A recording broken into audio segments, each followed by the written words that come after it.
Does Allah ever like us to walk proudly? Yeah, but in a very specific capacity. You walk with your back straight and you show your enemy pride.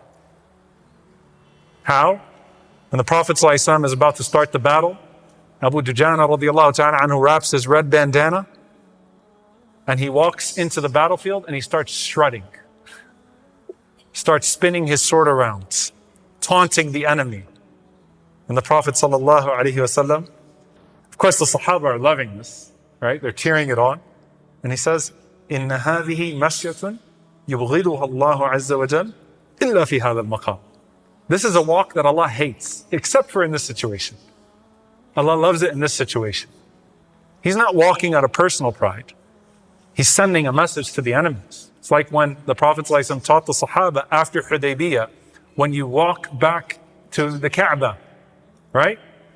That you uncover your right shoulder and you walk fast. Show them your pace. Show them your strength.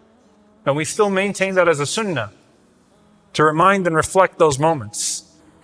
Look at Ahl Ghazza, Ahl Izzah, when they walk back to their homes after their enemies tried to psychologically break them. And they say to the camera, to their enemies, you still didn't break us. It's not arrogance. It's a different type of pride. So that izzah is a different type of izzah, and that's not the type that is condemned here.